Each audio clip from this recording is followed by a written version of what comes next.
नमस्कार, स्वागत है आपका एनएनसी न्यूज में। मैं हूं शशांक भट्ट और आप देख रहे हैं न्यूज नाइट। अब खबरें विस्तार से।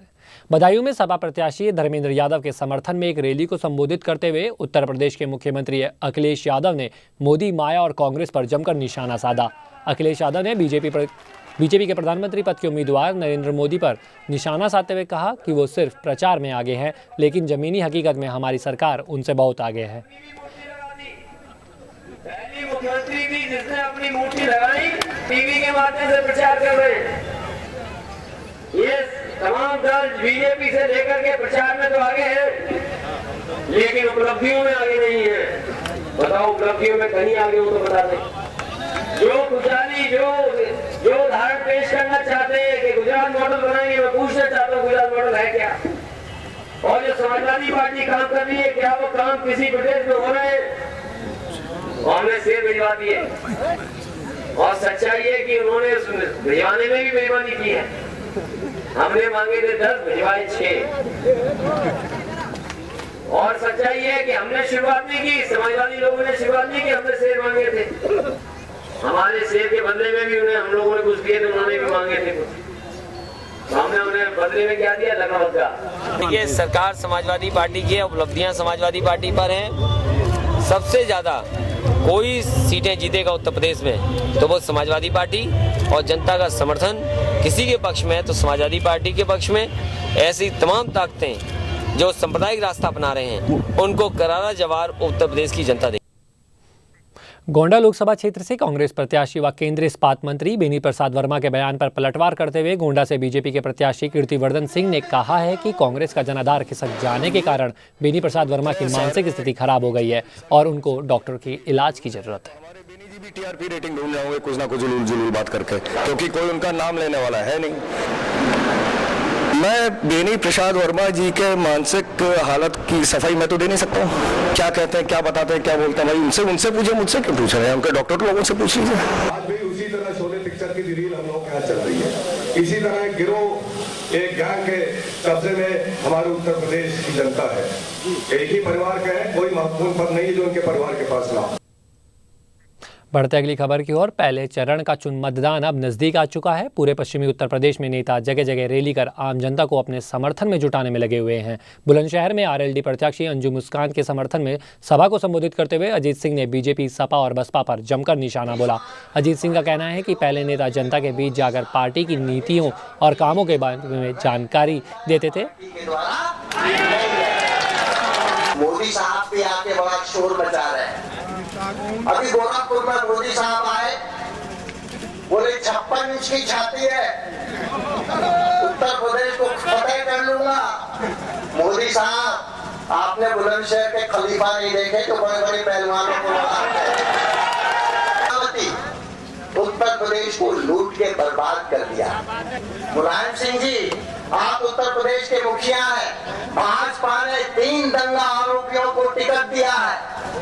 बिजनौर में, मुजफ्फरनगर में, कैराना में, आप उनको क्यों नहीं गिरफ्तार करते हुए जवाब देने की जरूरत है। जो दंगे के आरोपी हैं उनको आप क्यों नहीं गिरफ्तार कर रहे हो? क्योंकि भाजपा और मुलायम अंदर से मिले हुए हैं। अगली खबर भी उत्तर प्रदेश से है। भाजपा प्रत्याशी बागिस पाठक के समर्थन में एक जनसभा को संबोधित करते हुए उत्तर प्रदेश के पूर्व मुख्यमंत्री कल्याण सिंह ने सपा, बसपा, कांग्रेस पर जमकर अपने अंदाज में निशाना बोला। कल्याण सिंह का कहना है कि मुस्लिम वोटों के तुष्टीकरण के अलावा सपा, बसपा और कांग्रेस के पास कोई मुद्दा नहीं बचा है।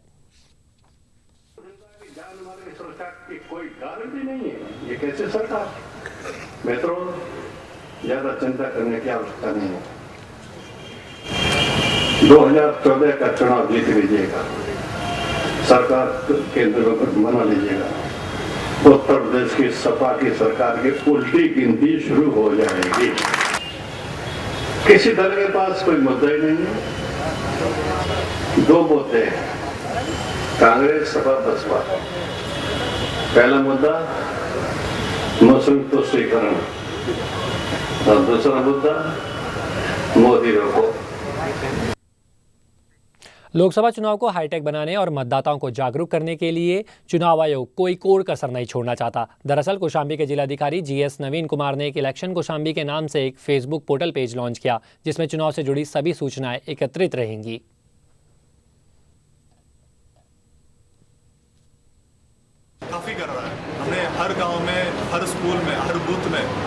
छोटा सा रैली निकलवाए हैं और उसके अलावा खुद ही अधिकारी जाकर के चौपाल भी लगा रहा है और लगातार ये चौपाल लगाया जाएगा। इसके अलावा हम लोग बाकी NGO से भी किए और इलाहाबाद का एक संस्था है NCZCC कहते हैं उसको, नेशनल कल्चरल जोन, उससे भी टाई अप हुआ है। वो लोग भी आएंगे, नुक्कड़ नाटक करेंगे और प्रोग्राम कराएंगे, गांव-गांव जाकर के प्रोग्राम कराएंगे, उसका अवेयरनेस बढ़ाएंगे। हम ये चाहते हैं इस बार ज़्यादातर 18 से 19 जितने भी वोटर्स है, फर्स्ट टाइम वोटर्स कहते हैं उसको, वो ज़रूर आए वोट देने के लिए, महिला वोटर्स ज़रूर आए वोट देने के लिए। मौसम चुनाव का है और ऐसे में नेता समर्थकों के साथ जनता को रिझाने के लिए सड़कों पर उतर आए हैं और काम के नाम पर वोट जनता से मांग रहे हैं। दिल्ली में इलेक्शन 10 को होना है और प्रत्याशी जोर शोर से प्रचार प्रसार में जुटे हुए हैं। क्या कुछ कहते हैं दिल्ली की उत्तर पश्चिम सीट से कांग्रेस की प्रत्याशी कृष्णा तीरथ, उनसे बात की हमारे संवाददाता शांतनु ने। देश भर में चुनावी माहौल है, जनता मैदान में आए। आइए हमारे साथ हैं कृष्णा तीरथ जी, जो कि कांग्रेस पार्टी से नॉर्थ वेस्ट से चुनाव लड़ रही हैं। कृष्णा तीरथ जी, आपसे हमारा पहला सवाल ये है कि बताइए, अगर आप इस बार लोकसभा चुनाव में विजयी होती हैं तो आपकी ऐसा है, मैं यहाँ पिछले 5 सालों में क्षेत्र का बहुत विकास हुआ, सड़कों का, अंडरपास का, फुटओवर ब्रिज का, हॉस्पिटल्स का, बारात घरों का, कम्युनिटी सेंटर्स का, स्कूल का, ये बहुत सारे कानून बनाए, जैसे protection of women from sexual harassment at work place, dowry provision act, NMEW का, वन स्टॉप क्राइसिस सेंटर। जनता का कहना है कि आप जिस पार्टी को समर्थन देते हैं ज्यादा दिन तक सत्ता में क्यों नहीं, जैसे अरविंद केजरीवाल जी उड़नचाल। मैं बताती हूँ, कांग्रेस पार्टी का इतिहास बहुत पुराना इतिहास है, 128 साल पुराना कांग्रेस पार्टी का इतिहास है, जिसने देश की आज़ादी से लेके देश के विकास तक कांग्रेस ने किया। राजीव गांधी जी का वो जो मोबाइल, हमारा कंप्यूटर, महिलाओं को रिजर्वेशन देना, 18 साल के नौजवान को वोट का अधिकार देना, सोनिया गांधी जी ने अभी जो यूपीए 2 में जो किया है, उसमें उन्होंने पहले वाले यूपीए 1 में कॉमन मिनिमम प्रोग्राम लाए, यूपीए 2 में हमने फूड सिक्योरिटी बिल, सर्व शिक्षा अभियान, निर्मल भारत, ICDS रिस्ट्रक्चर। विधानसभा चुनाव में आपको मिली हार से आपको क्या लगता है इस बार जनपद मिल पाएगा आपको? मैं समझती हूँ जो विधानसभा में जिन्होंने दोहराया, जो गलतियाँ की, और वो लोग अपनी गलती को समझ चुके हैं, क्योंकि जो विधानसभा में सरकार बनी, उन्होंने बनने के बाद जो वादे किए थे, झूठे वादे किए थे, वो उसको कर नहीं पाए और तुरंत भाग लिए कि शायद हमारी पोल खुल जाएगी और ये पोल को यहीं बंद कर दो।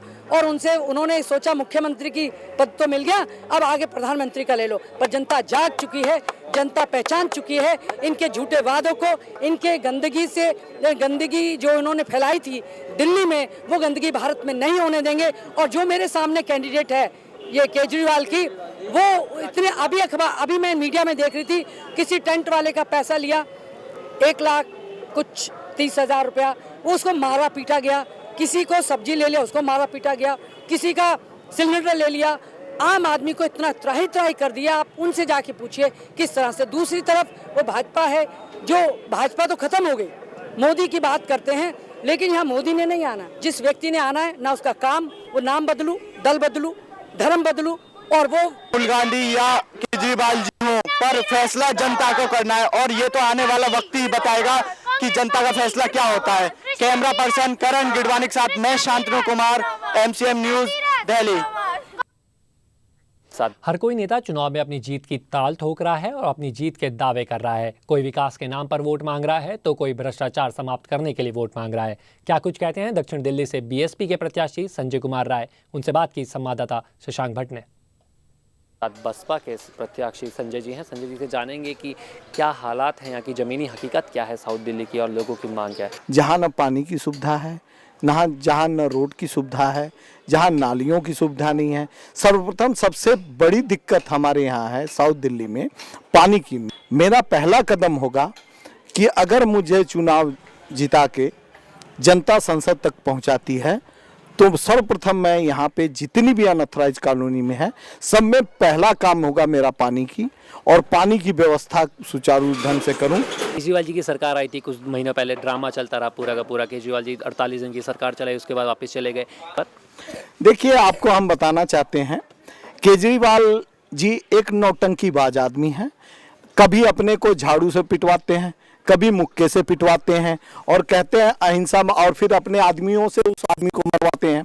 रही बात आपको एक बात कहना चाहता हूं, झाड़ू कितनी भी अच्छी आप ले लो, 2 महीने से ज्यादा नहीं चलती है। ये तो 49 दिन में ही खत्म हो गई।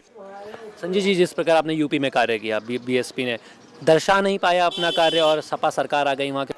देखिए जी, हमने काम किया है, एक्चुअल में विकास चाहिए तो माननीय बहन जी ने जो उत्तर प्रदेश में विकास कार्य किया है, आपको पता चल जाएगा कि उन्होंने कितना काम किया है। जैसे बीजेपी आप पे हमले नहीं कर रही है, इस बार देखा जा रहा है कन्नी काट रही है बीजेपी मायावती से, कभी हमले नहीं कर रही है। समाजवादी पार्टी कांग्रेस को ही थोड़ा टारगेट पे ले रखा है। क्या अगर आगे चल के सरकार आती है तो क्या आप समर्थन देंगे बीजेपी की सरकार को? देखिए, ये हमारी नेता का फैसला होगा, माननीय बहन जी का होगा, इसके बारे में हम कोई टिप्पणी नहीं करेंगे। बहुत शुक्रिया, धन्यवाद। ये थे संजय जी, जो साफ तौर पे बता रहे थे कि उन्होंने पूर्ण रूप से वो सुनिश्चित हैं कि उनकी जीत होगी, पर ये तो आने वाला वक्त और जनता का मत बताएगा कि साउथ दिल्ली का सरताज कौन बनेगा। नई दिल्ली से कैमरा पर्सन कुमार अभिषेक के साथ शशांक भट्ट, NNC न्यूज़। दिल्ली में जिस तेजी से विकास होता जा रहा है, उसी तेजी से दिल्ली में अनियमित कॉलोनियों की तादाद भी बढ़ती जा रही है। आइए आपको दिखाते हैं किन किन समस्या का हर दिन सामना करते हैं संगम विहार के निवासी।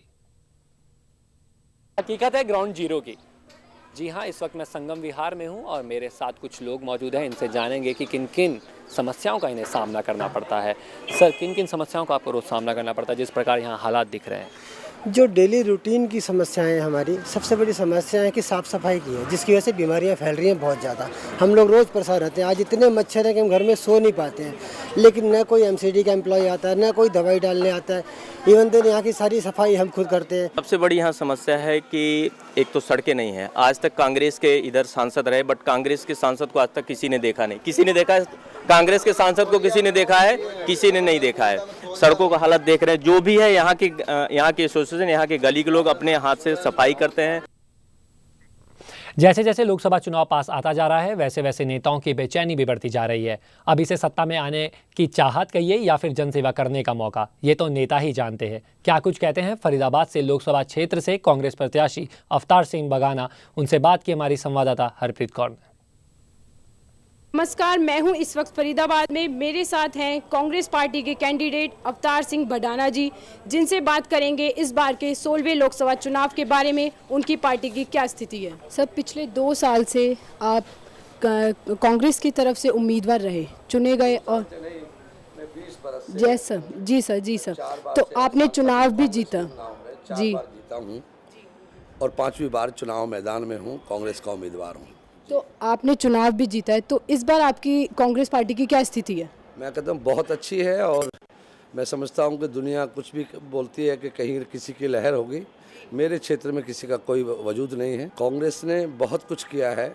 पिछले 10 वर्ष से मैं कंटिन्यू यहीं से MP हूँ। सूत्रों के अनुसार ऐसा देखा गया है कि 2009 में जब आप इलेक्शंस जीते थे तो आपने वादे किए थे कि इतने जो भी कार्य किए जाएंगे, तो जनता को ऐसा लगता है कि उनमें से कुछ कार्य हैं जो पूर्ण नहीं हो पाए हैं। जनता के जन में इस बात का है कि मैंने जितना विकास किया आज तक किसी MP ने 50 वर्षों में नहीं किया। अब पहला सांसद हूँ मैं देश का जिन्होंने 100% MP लेट का पैसा लोगों के ऊपर लगाया है। जैसे बीजेपी पार्टी अपने गुजरात मॉडल का बात करती है, आम आदमी पार्टी लोकपाल का बात करती है, आपकी पार्टी RTI की बात करती है, तो इस तरह से लोकतंत्र की कोई स्थिति नहीं रह गई है।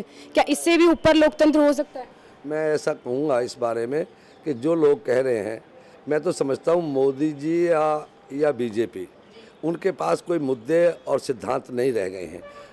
देखिए, हमारी जो पार्टी है उन्होंने देश के लिए, और हमारे जो नेता रहे कांग्रेस के, उन्होंने देश के बारे में सोचा है। तो ये थे मेरे साथ कांग्रेस से कैंडिडेट अवतार सिंह बडाना, जिन्होंने मोदी की लहर को ना के बराबर बताया है।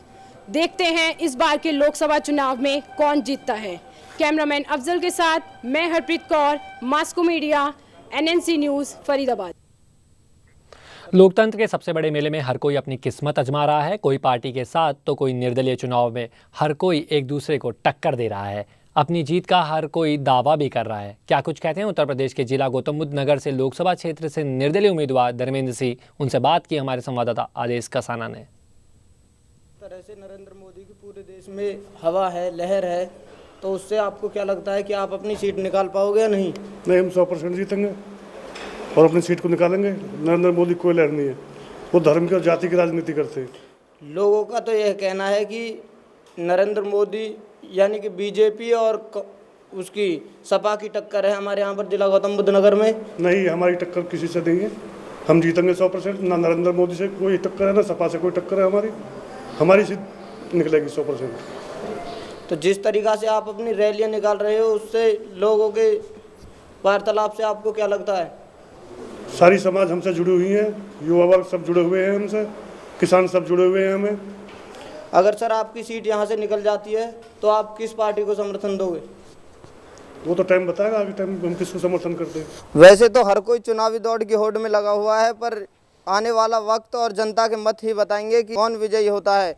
कैमरामैन गौरांग बसीन के साथ Adesh Kasana, NNC news, greater Noida. इस बुलेटिन में फिलहाल इतना ही। देश विदेश की ताज़ा खबरों के लिए देखते रहिए न्यूज़ नाइट। मुझे दीजिए इजाज़त। नमस्कार।